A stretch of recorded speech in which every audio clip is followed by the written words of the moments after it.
할렐루야. 사랑하는 대강의 가족 여러분, 오늘 하루도 하나님의 말씀과 동행하는 삶이 되길 소망합니다. 오늘 함께 나눌 하나님의 말씀은 에베소서 3장 14절에서 15절 말씀입니다. 이러므로 내가 하늘과 땅에 있는 각 족속에게 이름을 주신 아버지 앞에 무릎을 꿇고 비노니. 아멘. 이 전 세계 남성들의 연인으로 사랑을 받았던 인기 여배우 마릴린 먼로는 약을 먹고 자살을 했습니다. 가는 곳마다 수많은 이야기거리를 남기고 또 연문을 뿌리며 음악의 여왕으로 자처하던 먼로가 이 땅에 묻힌 것입니다. 그녀가 죽은 뒤에 사람들이 궁금해했던 것은 그녀가 왜 죽었는가 하는 것입니다. 죽은 뒤 남긴 유산은 수억 달러나 됩니다. 그뿐 아니라 사람들이 갖고 싶어하는 것들을 다 가지고 누리며 살았던 사람입니다. 명예도 인기도 향락도 사람도 그녀의 곁에 항상 넘치도록 있었습니다. 그런데 정작 그녀가 죽은 이유는 고독에서 죽었다라고 밝혀졌습니다. 모든 것을 가지고 있었음에도 영혼의 고독을 이겨낼 수 없었던 것이죠. 이 갈릴리 바다에서 고기잡이를 하던 어부들이 자신들의 전부인 배와 그물을 버려두고 예수님을 따랐습니다. 이 3년여 동안 쫓아다녔지만 그들에게는 명예도 인기도 향락도 돈도 없었습니다. 오직 주님의 이름만을 선물로 받았는데 그 제자 중 베드로와 요한이 하루는 예루살렘 성전 문 앞에서 구걸하는 안진뱅이를 만나 그 이름을 선물로 줍니다. 은과 금은 내게 없거니와 내게 있는 이것을 내게 주노니 나사렛 예수 그리스도의 이름으로 일어나 걸으라. 그랬더니 안진뱅이는 일어나고 걷기도 하고 뛰기도 하며 하나님을 찬양했습니다. 오늘 본문은 바로 그 이름을 말씀하고 있습니다. 먼저는 하나님께서 그 이름을 우리에게 주셨습니다. 수억 불의 돈은 주인공을 고독으로 몰아가 죽게 했습니다. 그러나 주님의 이름은, 우리 하나님의 이름은 소망이 없던 안진뱅이를 일으키시고 죽은 자를 살리시며 죄인들을 구속하셨습니다. 이적과 기사를 베풀어 주시며 우리의 영혼을 깊숙이 채워주십니다. 이름을 주셨다는 것은 이름을 받은 사람의 방패가 되어 주시겠다는 의미입니다.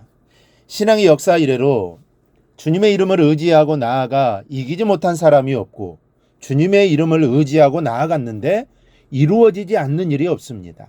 귀한 이름을 주셨으니 우리는 그 이름을 방패로 삼기만 하면 어려운 환난과 역경도 거뜬히 이겨나갈 수 있습니다.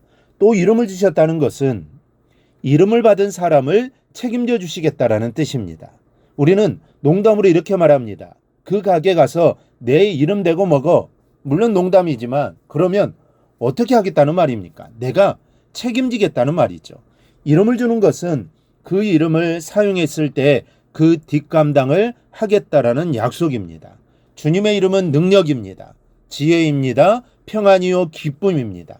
그 이름을 주셨으니 그 이름 부여잡고 흔들림 없이 승리하며 살아가기를 바랍니다. 예수라는 이름이 나를 승리케 하실 것입니다. 그러므로 오직 예수 붙잡고 살아가기를 바랍니다. 둘째는 이름을 주셨으니 그 앞에 무릎을 꿇고 기도해야 합니다. 일반적으로 유대인들은 서서 기도합니다. 서서 두 손을 높이 들고 손바닥이 하늘을 향하게 해서 받는 자세로 기도합니다. 그런데 우리를 위해 기도하는 바울 사도는 무릎을 꿇고 기도합니다. 겸손의 자세요. 종이 주인 앞에서 취하는 자세입니다. 또 무릎을 꿇는 것은 간절한 예원의 자세입니다. 우리가 이름을 주신 하나님 앞에 기도할 때는 무릎을 꿇는 것은 기본입니다. 겸손하고 또 간절해야만 합니다. 신비한 것은 기도하는 자세에 따라 기도가 달라진다는 사실입니다.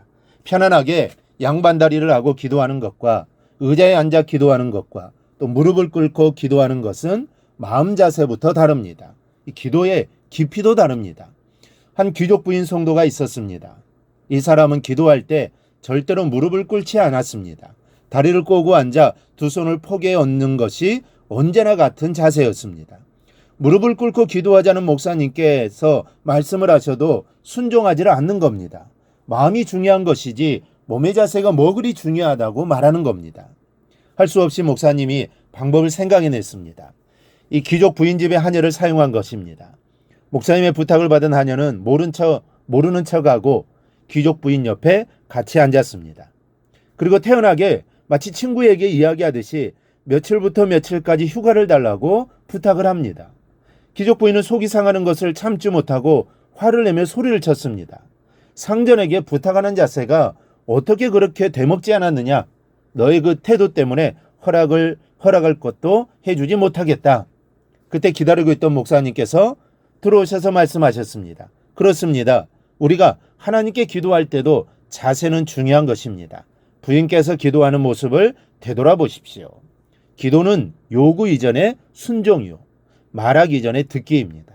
그렇기 때문에 하나님 앞에서 예배하거나 기도하는 우리의 자세가 정말 중요합니다. 언제나 우리의 자세가 겸손함과 간절함을 나타내야 합니다. 사랑하는 여러분, 하나님께서 이름을 주셨으니 우리는 무릎을 꿇고 기도하는 것이 마땅합니다.